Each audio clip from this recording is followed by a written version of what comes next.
অর্থনীতি শুধু কিছু সংখ্যা সূচক কিংবা হিসাব নিকাশের বিষয় নয়। অর্থনীতি মানুষের জীবনযাত্রার প্রতিচ্ছবি, শিল্প বাণিজ্য কেবল ব্যক্তি বা প্রতিষ্ঠানের মুনাফার বিষয় নয়, এর সঙ্গে জড়িয়ে আছে দেশের উৎপাদন, কর্মসংস্থান আর উন্নয়নের গল্প। তাই অর্থনীতির আলাপ যতই জটিল মনে হোক না কেন, এর প্রভাব আছে আমাদের ব্যক্তি জীবনে।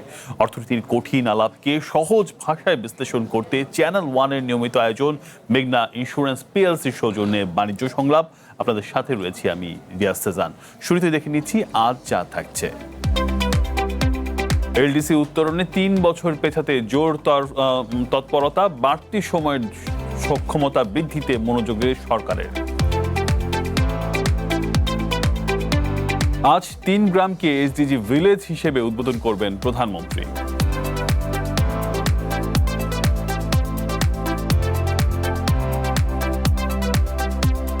এছাড়াও বাণিজ্য নিয়ে নানা বিশ্লেষণ থাকছে। আর এই পুরোনো সময় আজ আমাদের সাথে অতিথি হিসেবে যুক্ত থাকছেন অর্থনীতি বিশ্লেষক মোহাম্মদ মাজিদুল হক। জনাব মাজিদুল হক, আপনাকে স্বাগত জানাচ্ছি আমাদের এখানে। আজকে বড় দুটি ঘটনা রয়েছে। প্রধানমন্ত্রী এসডিজি ৩টি গ্রাম উদ্বোধন করছেন, যেটি একটা আজকের জন্য বড় ঘটনা, সেটি তো থাকছেই। তাছাড়া আমরা এলডিসি গ্রাজুয়েশনে আমাদের হাতে একটা প্রতিবেদন আছে, আমরা দেখে আপনার কাছে ফিরছি। এলডিসি উত্তরণের সময় আরও ৩ বছর পিছিয়ে নেওয়ার চেষ্টা করছে বাংলাদেশ। এই নিয়ে জোর কূটনৈতিক তৎপরতা চলছে। বাড়তি এই সময় পাওয়া গেলে অর্থনৈতিক সক্ষমতা বাড়ানোর সুযোগ তৈরি হবে বলে মনে করছেন সংশ্লিষ্টরা। এদিকে শর্ত থাকলেও দৃশ্যমান সংস্কার হয়নি কোনো খাতেই। তবে সুযোগটি কাজে লাগাতে এখনই কার্যকর প্রস্তুতির তাগিদ বিশেষজ্ঞদের। স্বল্পোন্নত দেশের তালিকা থেকে উত্তরণের সময় আরও ৩ বছর পেছাতে জোর কূটনৈতিক তৎপরতা চালাচ্ছে বাংলাদেশ। জাতিসংঘের বিভিন্ন পর্যবেক্ষণ ও সিডিপির সুপারিশের ফলে সময় বৃদ্ধির এ তৎপরতা আলোর মুখ দেখতে পারে বলে মত সংশ্লিষ্টদের। তবে এই সুযোগকে কাজে লাগিয়ে অভ্যন্তরীণ সক্ষমতা বৃদ্ধিতে মনোযোগ দিতে সরকারকে পরামর্শ দিচ্ছেন বিশেষজ্ঞরা। যখনই ডিপ্লোম্যাটিক লেভেলে নেগোসিয়েশন হয়, তখনই কিন্তু বাংলাদেশ যখন কিছু পেতে চায়, তখন কিন্তু বাংলাদেশকেও ছাড় দেওয়ার জন্য প্রস্তুত থাকতে হয়। তো সুতরাং এই জায়গাতে যেহেতু এটা সব দেশের সবচেয়ে বড় স্বার্থের একটা বিষয়, সুতরাং এখানে বাংলাদেশকে যদি অন্যান্য দেশের বা অন্যান্য জোটের যে কোনো অর্থনৈতিক স্বার্থ যেখানে রয়েছে সেখানে যদি ছাড় দিতে হয়, তাহলে দিতে হবে। সেটি গ্র্যাজুয়েশনটা পেছানোর মানে হচ্ছে যে তাদের সঙ্গে আমরা একটা লম্বা সময় ধরে নেগোসিয়েশনটা করতে পারবো, এবং এর মধ্যে আবার অন্যান্য অনেক দেশের সঙ্গে নেগোসিয়েট করতে হবে। সুতরাং তাদের জন্য একটা ব্রিদিং স্পেস দরকার, আমাদের জন্য প্রস্তুতি সময় দরকার। এদিকে এলডিসি উত্তরণের চ্যালেঞ্জ মোকাবেলায় ৫ বছর মেয়াদী কর্মপরিকল্পনা করছে সরকার। এর মধ্যে রপ্তানি সক্ষমতা বৃদ্ধি, বাণিজ্য সহজীকরণ, বিনিয়োগ পরিবেশ উন্নয়ন, সরকারি প্রতিষ্ঠানের সক্ষমতা বাড়ানো, প্রশিক্ষণ ও গবেষণা জোরদার এবং কৃত্রিম বুদ্ধিমত্তার ব্যবহার বৃদ্ধি সহ ১২টি অগ্রাধিকারমূলক কার্যক্রম রয়েছে। একই সঙ্গে জিডিপি বৃদ্ধি, মূল্যস্ফীতি হ্রাস এবং নবায়নযোগ্য জ্বালানির সম্প্রসারণ সহ বেশ কিছু খাতে উন্নতি করতে হবে বাংলাদেশকে। সরকারকে ইমিডিয়েটলি একটা রোডম্যাপ তৈরি করা, প্রথম বছর আমরা কি করব, দ্বিতীয় বছর কি করব, তৃতীয় বছর কি করব, আমাদেরকে অবশ্যই এই কাজটা করতে হবে, রোডম্যাপটা করতে হবে। এবং পাশাপাশি ইউরোপিয়ান ইউনিয়ন সহ বিভিন্ন দেশের সাথে আমাদের ফ্রি ট্রেড এগ্রিমেন্ট এফটিএ করার জন্য উদ্যোগ নিতে হবে। চলতি বছরের ২৪ নভেম্বর বাংলাদেশ স্বল্পোন্নত দেশের তালিকা থেকে উত্তরণের জন্য নির্ধারিত। তবে বাংলাদেশের আবেদনে ৩ বছর সময় বাড়ানোর কথা বলা হলেও সেটি কতদিন হবে অথবা বাংলাদেশ আরও কোনো শর্তের মধ্যে পড়তে পারে কিনা সেটি নির্ভর করছে জাতিসংঘের উপর। স্বপ্না স্মৃতি, ওয়ান বিজনেস, ঢাকা। ফিরছি আলোচনায়, আপনি আছেন। আমরা জানি যে আসলে এরই একটা পর্যায়ে এসে দাঁড়িয়েছে। এই মাসেই মেবি ২৪ তারিখের দিকে এইটার একটা আপডেট আসবে জাতিসংঘ থেকে। তবে এরই মধ্যে সকল পক্ষ একমত হয়েছে যে এলডিসি গ্রাজুয়েশন আরও বাংলাদেশের জন্য আরও পিছানো হবে এবং সেটি ৩ বছর হতে পারে। কিন্তু আমাদের জন্য যেটি বিষয় যে এই ৩ বছরে আসলে আমরা কি করব, আমাদের রোডম্যাপ কি হবে, আমরা কিভাবে আসলে এই উত্তরণটাকে সফলভাবে আমরা বাস্তবায়ন করব। জি দেখেন, যে এলডিসি উত্তরণের বিষয়টা হচ্ছে যে ২০১৮ সালেও আমরা জানতাম, ২১ সালেও জানতাম, ২৪ সালেও জানতাম যে এলডিসি গ্র্যাজুয়েশন আমাদের করতে হবে এবং এলডিসি গ্র্যাজুয়েশন করলে আমাদের কিছু চ্যালেঞ্জ বাড়বে। কিন্তু বিগত সরকারের সময় যে কমিটি করা হয় নাই তা না, কমিটি করা হয়েছিল।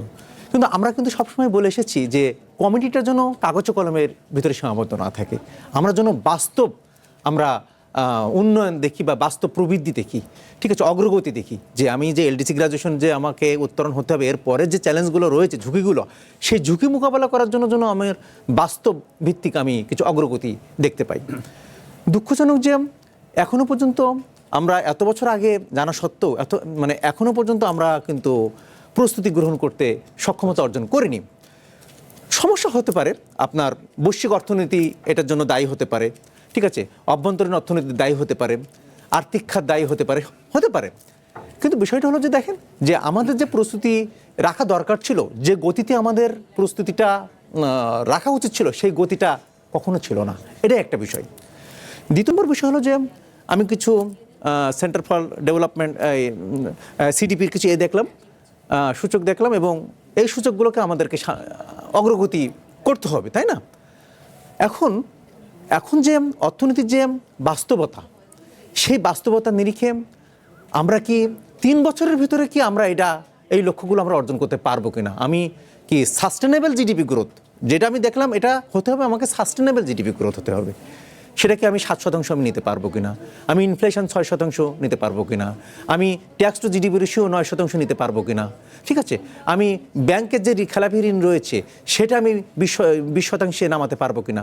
তাহলে আমি যে কথাগুলো বললাম, এই কথাগুলো কিন্তু আপনার এটার যে সিলেবাস, এই সিলেবাসটা আপনার ওয়ার্কআউট করে এটাকে সংশোধন করে যে আমরা যেটা জানি যে এলডিসি গ্রাজুয়েশনের সবচেয়ে বড় চ্যালেঞ্জ হচ্ছে গিয়ে আমাদের এখন যে বাণিজ্যিক সুবিধা পাই, কর ছাড় পাই, নানা ধরনের বিষয়গুলো এগুলো আর থাকছে না।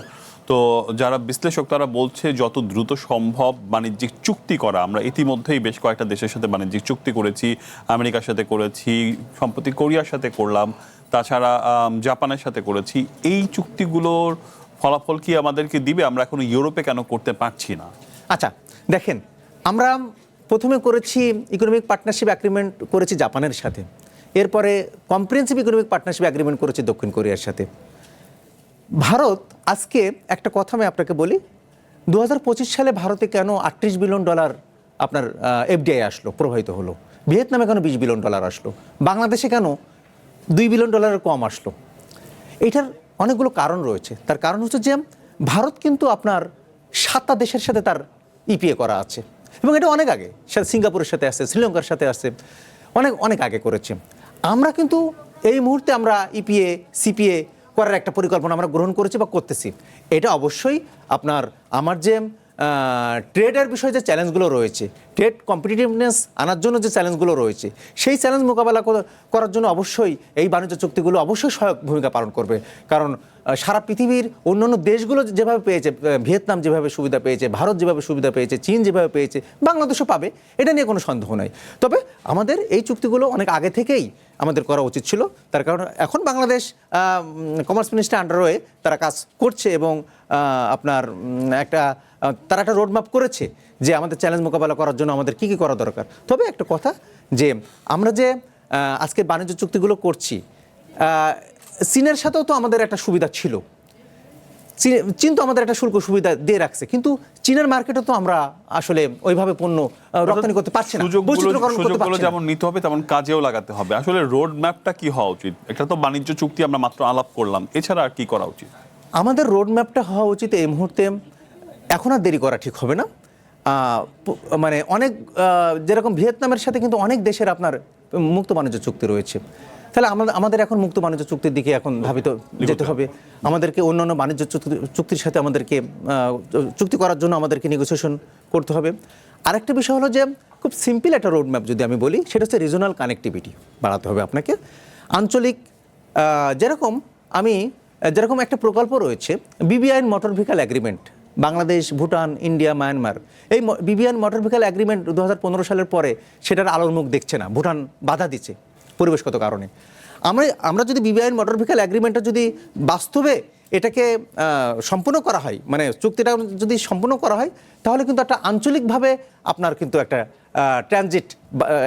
ট্রানজিটের মাধ্যম দিয়ে কিন্তু আপনার বাণিজ্য বাড়বে।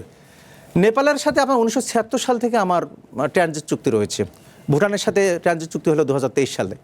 এই যে ট্রানজিট চুক্তিগুলো আমরা করছি, এই ট্রানজিট চুক্তিগুলো আমাদেরকে আসলে মানে বাস্তবতায় রূপ দিতে হবে। আপনি বলছেন যে আঞ্চলিক যোগাযোগ আরো বাড়াতে হবে, কিন্তু এই যে প্যাটার্ন জনিত যে সমস্যাগুলো আমরা পড়তে যাচ্ছি, বিশেষ করে আমাদের ওষুধ শিল্প সহ অন্যান্য জায়গায়, সেখানে আসলে আমরা কি করতে পারি? সেখানে যেটা করতে হবে সেটা হচ্ছে যে এখানে আপনার বিশ্ব বাণিজ্য সংস্থার কিছু সহযোগিতা থাকতে হবে, কারণ আপনার তারা কিছু মেজার্স দিয়ে রাখে, ঠিক আছে?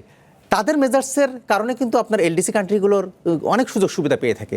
তাহলে আমার যেটা বিষয় হলো যে বিশ্ব বাণিজ্য সংস্থা থেকে এলডিসিভুক্ত দেশগুলো যে সুবিধা পেয়ে থাকে, সেই সুবিধাটা রাখার জন্য আমার কূটনৈতিক দক্ষতার সাথে আমার বিশ্ব বাণিজ্য সংস্থার সাথে আমাকে নেগোসিয়েশন করতে হবে। এবং এটার পাশাপাশি যেটা করতে হবে, দেখেন যে ইকোনমিক যে ব্লকগুলো রয়েছে, রিজনাল কম্প্রিহেনসিভ ইকোনমিক পার্টনারশিপ আরসেপের সাথে আমরা মুক্ত বাণিজ্য চুক্তি করতে পারি, আমরা ব্রিক্সের মেম্বার হতে পারি, তাই না? তাহলে আমরা যদি ব্রিক্সের মেম্বার, আরসেপের সাথে যদি মুক্ত বাণিজ্য চুক্তি করতে পারি, তাহলে কিন্তু আমার অবাধে কিন্তু আমার ট্রেডটা বাড়বে, আমার বৈদেশিক বিনিয়োগ থেকে শুরু করে আমার রপ্তানি সব খাতেই কিন্তু আমার একটা ভ্যালু এডিশন হবে। আরেকটা বিষয় হলো যে দেখেন যে আমি তো রপ্তানি মানে আমরা অনেক ক্ষেত্রে আমাদেরকে ঝুঁকি আছে, আমাদেরকে বৈদেশিক সহায়তা আমাদের কমে যাবে। আমরা যদি বিদেশি ঋণও পাই এলডিসি গ্রাজুয়েশনের পরে, সেই ঋণের সুদের পরিমাণ কিন্তু আরও বাড়বে, তাই না? বেশি দিতে হবে আমাদেরকে। লাইফ সেভিংস যে ড্রাগগুলো রয়েছে সেগুলো এক্সপেন্সিভ হয়ে যাবে আমরা প্রথমে চিন্তা করছি যে আমার এক্সপোর্ট ইনকাম কমবে, আমার ডিউটি ফ্রিতে আমি পণ্য প্রবেশ করাতে পারছি না। কিন্তু বিষয়টা হলো যে দেখেন যে এখন কিন্তু বাজার কিন্তু বাড়ছে, ধীরে ধীরে যে বাজার বাড়ছে না তা না। মধ্যপ্রাচ্য কিন্তু পান আমদানি করছে বাংলাদেশ থেকে, পাকিস্তান তারা আমাদের দেশ থেকে আনারস নিতে চাচ্ছে। আমাদের যে বাজারগুলো বাড়ছে সেই বাজারগুলো ধরে রাখার কৌশল অবলম্বন করতে হবে এবং নতুন নতুন বাজার সন্ধান করতে হবে। এক গার্মেন্টসের উপর আমরা যেভাবে ডিপেন্ডেন্ট হয়ে আছি। আচ্ছা, আমরা বারবার বলছি এলডিসি গ্রাজুয়েশন হলে আমাদের রপ্তানি আয় কমে যাবে আমাদের, কিন্তু বিষয়টা হলো যে দেখেন আমরা কি ম্যানমেড ফাইবার নির্ভরশীল এখনো পোশাক শিল্প করতে পেরেছি? আচ্ছা, আমরা কি এখনো পর্যন্ত ফাস্ট ফ্যাশন পোশাক শিল্প দিকে আমরা কি এগিয়ে গেছি? আপনার যেখানে কম্বোডিয়ার মতন একটা দেশ আপনার 12% সে মার্কিন যুক্তরাষ্ট্রের রপ্তানি প্রবৃদ্ধি ঘটিয়েছে, তাই না? সেখানে বাংলাদেশ কেন পারলো না? কারণ বাংলাদেশ এখনো ম্যানমেড ফাইবার নির্ভরশীল আমরা পোশাক শিল্পে যেতে পারিনি, এখন আমরা ফাস্ট ফ্যাশনের দিকে যেতে পারিনি, আমরা টোটালি ভ্যালু এডিশনের দিকে যেতে পারিনি।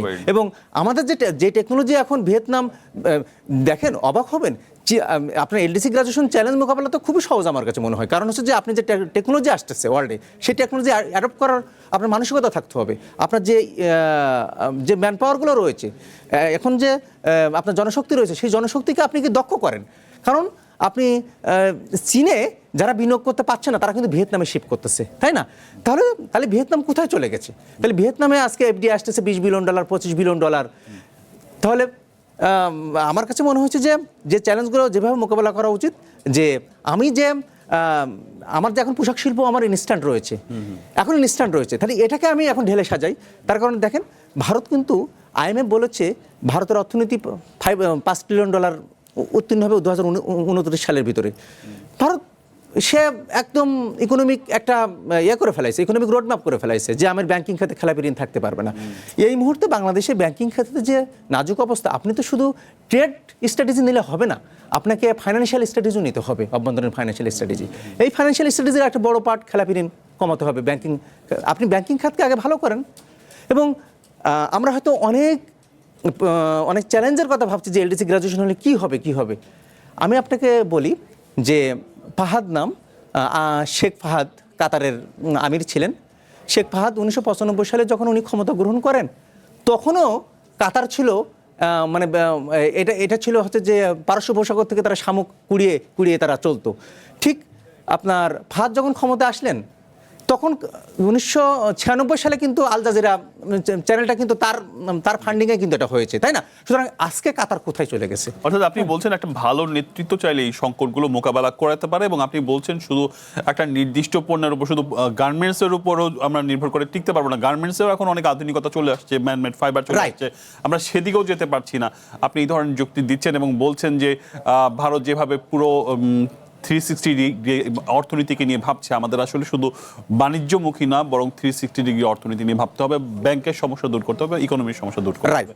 খুলনা উপকূলীয় দাকপ উপজেলায় 1 নম্বর পানখালী ইউনিয়নে পানখালী গ্রাম, রাঙামাটি জেলার কাপ্তাই উপজেলার চন্দ্রঘোনা ইউনিয়নের মিটিঙ্গাছড়ি এবং দিনাজপুর জেলার বোচাঙ্গ উপজেলার নাফাগনগর এই 3 গ্রামকে এইচডিজি ভিলেজ হিসেবে গড়ে তোলা হচ্ছে। রাজধানীর চীন মৈত্রী সম্মেলন কেন্দ্র থেকে ভার্চুয়ালি যুক্ত হয়ে কিছুক্ষণের মধ্যে এই কার্যক্রমের আনুষ্ঠানিক উদ্বোধন করবেন প্রধানমন্ত্রী তারেক রহমান। উদ্বোধনকে 3টি গ্রামের মানুষের মধ্যে উৎসবের আমেজ তৈরি হয়েছে। উদ্বোধন উপলক্ষে 3 গ্রামে আলাদা অনুষ্ঠানের আয়োজন করা হয়েছে। এসডিজির 17টি লক্ষ্যের আলোকে গ্রামের দরিদ্র হ্রাস, জলবদ্ধতা নিরসন, মানব সম্পদ শিক্ষা নিশ্চিতকরণ, স্বাস্থ্যসেবার উন্নয়ন, শিশু ও মৃত্যুর হার কমানো, বিশুদ্ধ পানি ও স্যানিটাইজেশন ব্যবস্থা থাকছে এই প্রকল্পে।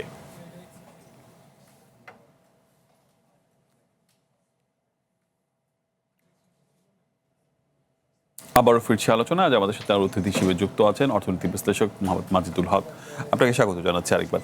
একটা ভালো উদ্যোগ যে এসডিজি বাস্তবায়নের জন্য সরকার আসলে প্রাইমারিলি 3টা গ্রামকে আসলে এইটা একটা এসডিজির একদম আদর্শ গ্রাম হিসাবে তৈরি করার চেষ্টা করছে, যে সারা বাংলাদেশে যেই প্রকল্পটা নেওয়া হবে সেটি আসলে 3টা গ্রাম দিয়ে শুরু করছে।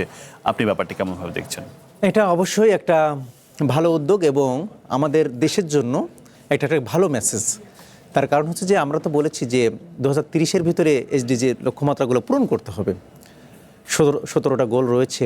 এখন বিষয়টা হলো যে এটা যে সরকার প্রধান যে এটাকে ফোকাস করেছে, এটাকে আমি সরকারকে ধন্যবাদ জানাই। কারণ এটা অনেক দিন ধরেই কিন্তু একটা অবহেলিত ছিল। আমরা এসডিজি সূচকে সামনের দিকে আমরা যেতে পারবো কিনা, সুযোগগুলো আমরা ডেভেলপমেন্ট করতে পারবো কিনা। হ্যাঁ, ডাটা তথ্যের কিছু ঘাটতি এখনও রয়েছে। আমরা যে 17টা গোল লক্ষ্য পূরণ করবো, এটা এখনও ডাটা পাওয়া যাচ্ছে না, এখন ডাটার তথ্যের ঘাটতি রয়েছে, সেটা অন্য কথা। কিন্তু কিছু কিছু লক্ষ্য তো আমরা পূরণ করতে পারি। আমাদের পভার্টি রিডাকশন থেকে শুরু করে আমাদের হিউম্যান ডেভেলপমেন্ট ইন্ডেক্স HDR আন্ডারে যে স্বাস্থ্য খাতের এবং শিক্ষা খাতের যে কিছু বিষয়গুলো রয়েছে, এগুলো তো আমরা পূরণ করতে পারি চাইলে, তাই না? আচ্ছা, তবে এসডিজির যে বিষয়টা, আমি সরকারকে ধন্যবাদ জানাচ্ছি আজকের কর্মসূচিকে কেন্দ্র করে। এবং সামনের দিনে যেটা করতে হবে সেটা হচ্ছে যে দেখেন, এসডিজি বাস্তবায়নের জন্য তো আমার অর্থায়ন দরকার। তাহলে এসডিজি ফাইন্যান্সিং চ্যালেঞ্জ রয়েছে একটা। আমি কি এসডিজি ফাইন্যান্সিং চ্যালেঞ্জ মোকাবেলা করার জন্য এখন প্রস্তুত আছি কিনা, আমার কি এখন উন্নয়ন সহযোগীরা এটাকে সাপোর্ট দিবে কিনা, সেটাকে আমাকে দেখতে হবে। কারণ আমার অভ্যন্তরীণ যে রাজস্ব ব্যবস্থাপনা সেটা খুব দুর্বল পর্যায়ে। তাহলে আমাকে এখন এসডিজি আমি যদি মানে লক্ষ্যগুলো পূরণ করতে চাই, আমার এসডিজি ফাইন্যান্সিং ইনশোর করতে হবে। এখন 22 বিলিয়ন 23 বিলিয়ন ডলার কিন্তু দরকার আছে। এখন এই ফাইন্যান্সিং সোর্সিংটা আমাদের কোথা থেকে আসবে? এটা একটা বৃহৎ পরিসরে, কিন্তু আমরা যে পাইলটিং আকারে, কারণ একটা সামগ্রিক দেশকে যখন আমি মাথায় নিয়ে এসডিজি বাস্তবায়ন করতে যাব, আমার কাঁধে অনেক বড় একটা বোঝা থাকবে। আমি যদি ধারাবাহিকভাবে 3টা গ্রাম, 10টা গ্রাম, 100টা গ্রাম যদি এইভাবে করি, তাহলে আমি নিশ্চিত হতে পারি যে এই গ্রামের মানে আমার এই হচ্ছে এই প্রসেসটাকে আপনি কিভাবে? এই প্রসেসটা অবশ্যই ভালো উদ্যোগ। কারণ আমরা যদি, কারণ আমাদের তো সক্ষমতা কম, এখনো তো রাষ্ট্রের সক্ষমতা কম, ফাইন্যান্সিং সক্ষমতা কম, তারপর এখন ট্রান্সপারেন্সি আসে নাই, গুড গভর্নেন্স সব জায়গায় আসে নাই। আমরা যদি এখন ছোট ছোট করে প্রত্যেকটা উপজেলা ভিত্তিক যদি আমরা এসডিজি গ্রাম করতে পারি, কনভার্ট করতে পারি, তাহলে দেখবেন যে 5 বছরের ভিতরে আমরা অনেকগুলো গ্রাম আমরা কনভার্ট করে দুইবারই আসলে ফাইন্যান্সিং এর কথা বলেছেন। আমি একটু বুঝতে চাই যে অনেক কিছু কি ধরেন পরিবেশগত উন্নয়ন, এটা তো সচেতনতার বিষয়, মোরাল কিছু বিষয় আছে, সেগুলো তো সচেতনতার বিষয়। পিস এবং জাস্টিস এগুলো তো, এটা তো হচ্ছে কি সবই ফাইন্যান্সিং এর উপর নির্ভর না। এটা একটা সরকারের পক্ষ থেকে পাবলিককে সচেতন করে তোলার ব্যাপার। এখানে কি আপনি ফাইন্যান্সিংটাকে অনেক বেশি গুরুত্ব দিচ্ছেন? না, হ্যাঁ, কিছু কিছু বিষয় আছে, পরিবেশগত কিছু বিষয় রয়েছে, পিস জাস্টিসের একটা অপশন রয়েছে। এই অপশনগুলোকে যদি আমরা খুব দ্রুত যদি এটাকে আমরা এই ইন্ডেক্সগুলোকে যদি আমরা পরিবর্তন করতে পারি, তাহলে কিন্তু এটা ভালো। এটা মানে এটা হচ্ছে যে ম্যাস অ্যাওয়ারনেসের মাধ্যম দিয়ে, এটা কিন্তু এটা ক্যাম্পেইনের মাধ্যম দিয়ে কিন্তু এটা করা যায়। এটা আমরা শুরু করতে পারি। আর যেগুলো ফাইন্যান্সিংয়ের উপরে নির্ভরশীল, সেগুলোকে আমরা উন্নয়ন সহযোগীদের সাথে কথা বলে আমি ঋণ সুবিধা নিতে পারি, সেই ঋণ সুবিধার উপর ভিত্তি করে আমরা ছোট ছোট প্রজেক্ট করে বা হোক বা ডাটা সংগ্রহ করে হোক, যেভাবে হোক না কেন, আমরা এটাকে বাস্তবায়ন করতে কিন্তু আমরা সক্ষমতা আমরা অর্জন করতে পারবো, আমরা আশা করি। এখনও পর্যন্ত এসডিজির যে ইন্ডেক্সগুলো রয়েছে, এখনও কিন্তু বেশিরভাগ যে সূচকগুলো সেটা কিন্তু আপনার ইমপ্রুভিং, সেটা ইমপ্রুভিং, অনেকগুলো সূচক আপনার ডাটা পাওয়া যাচ্ছে, তথ্য পাওয়া যাচ্ছে না, তথ্যের উপরে নির্ভরশীল। তা আমরা তো তাই না? দেখছি যে অনেক ধরনের গবেষণা হচ্ছে, এসডিজি বাস্তবায়ন নাগরিকের একটা প্ল্যাটফর্ম আছে। আছে, এবং আপনারা যারা আছেন গবেষক তারাও কিন্তু এগুলো নিয়ে গবেষণা করছেন। এগুলোর কোনো আউটকাম আমরা পাচ্ছি না এই সমাজে। এখনো পর্যন্ত আমরা এসডিজির বিষয়টা এখনো পর্যন্ত আউটকাম আমরা কিভাবে পাবো, তার কারণ হচ্ছে যে আমার সামষ্টিক অর্থনীতির অবস্থাটা কি এখন সেটা দেখেন। কারণ হচ্ছে যে নতুন সরকার যে অর্থনীতিটা পেয়েছে এটা তো ভঙ্গুর অর্থনীতি পেয়েছে, তাই না? নতুন সরকার যে ব্যাংকিং ব্যবস্থা পেয়েছে সেই ব্যাংকিং ব্যবস্থা আপনার লিকুইডিটি বিহীন ব্যাংকিং ব্যবস্থা পেয়েছে, তাই না? তাহলে সরকারকে তো এখন গোছাতে হচ্ছে। সরকারকে তো সরকারের যে নির্বাচনী ইশতেহারে যে আপনার অঙ্গীকারগুলো করেছে সেই অঙ্গীকার তো আস্তে আস্তে বাস্তবায়ন করার সরকার কিন্তু চেষ্টা চালিয়ে যাচ্ছে। চেষ্টা যে করছে না তা না, কিন্তু আমার কথা হচ্ছে যে আপনার যে সামষ্টিক অর্থনীতিতে এখন যে ইনফ্লেশন রেট অনেক হাই, মানুষের আয় থেকে ব্যয় বেশি, মানুষ গরিব হয়ে পড়ছে। তাহলে আমরা এসডিজি 1-এ বলছি যে আমরা পভার্টি হবে জিরো পভার্টি, আমরা বিলিভ করি। তাহলে জিরো পভার্টি আনার জন্য তো আপনার সামষ্টিক অর্থনীতিতে আপনাকে স্টেবিলাইজেশন দরকার। সেই স্টেবিলাইজেশন তো আমি এখন আনতে পারছি না। আমি এখনো বিদেশি বিনিয়োগ পাচ্ছি না, আমার দেশের মধ্যে এখনো বিনিয়োগ বাড়ছে না, কর্মসংস্থান হচ্ছে না, মানুষজন এখনো মানে দারিদ্র্যের হার এখনো পর্যন্ত বেড়ে চলেছে। সুতরাং আপনার এটার সাথে দারিদ্র্যের সাথে জড়িত কি কি মাল্টি ডাইমেনশনাল পভার্টি, তাই না? সুতরাং মাল্টি ডাইমেনশনাল পভার্টি তো আপনাকে বাড়ছে। সুতরাং আপনি এডুকেশনের খুব ভালো একটা নিশ্চয়তা দিবেন, আপনি স্বাস্থ্যের একটা ভালো নিশ্চয়তা দিবেন, আপনি তো বাজেটে আপনি এখনো পর্যন্ত জিডিপির 5% আপনি এডুকেশন খাতেও দিতে পারছেন না এবং আপনি স্বাস্থ্য খাতেও দিতে পারছেন না। সুতরাং এটার সাথে তো আপনার এসডিজি কানেক্টেড। সুতরাং আমি যদি বাজেটে যদি বরাদ্দ বাড়াতে না পারি তাহলে আমার জীবনমান কিভাবে উন্নয়ন ঘটাবো? সুতরাং আমার কাছে মনে হচ্ছে যে এসডিজি বাস্তবায়নের জন্য আপনাকে প্রথম যেটা দরকার, সামষ্টিক অর্থনীতির যে সূচকগুলো রয়েছে সেই সূচকের আপনার উন্নয়নটা দরকার। সূচকের উন্নয়ন ছাড়া আপনার এসডিজি বাস্তবায়নটা অনেক চ্যালেঞ্জ হয়ে পড়বে। আপনি বলছিলেন যে আসলে এই টোটাল কাজটা করতে হবে আসলে আগে মূল ইকোনমিকে ঠিক করতে হবে, তারপর এসডিজিতে। কারণ আমাদের দারিদ্রতা, আমার এই খাদ্য সুস্বাস্থ্য, খাবারের নিশ্চয়তা সবই আসলে আগে মূল অর্থনীতিকে ঠিক করার পর আমরা রাইট। তার বাইরে আপনি এটা বলছেন যে উদ্যোগটা নেওয়া হয়েছে 3টা গ্রামকে ঘিরে, সেটি অবশ্যই ইতিবাচক। ভালো উদ্যোগ। সংক্ষেপে একটা মন্তব্য করবেন, আমি শেষ করব। সেটা হচ্ছে যে সেটা এসডিজিকে কেন্দ্র করেই।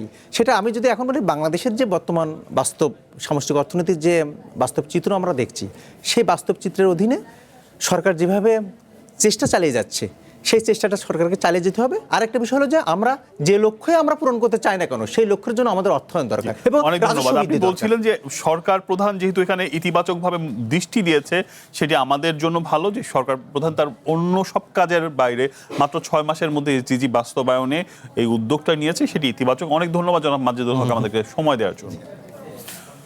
দর্শক, এই ছিল মেঘনা ইন্স্যুরেন্স বাণিজ্য সংলাপে। চ্যানেল 1-এর সাথে থাকুন, যুক্ত থাকুন আমাদের ফেসবুক পেজ ও ইউটিউব চ্যানেলে সহ আমাদের সোশ্যাল মিডিয়ার লিঙ্কগুলোতে।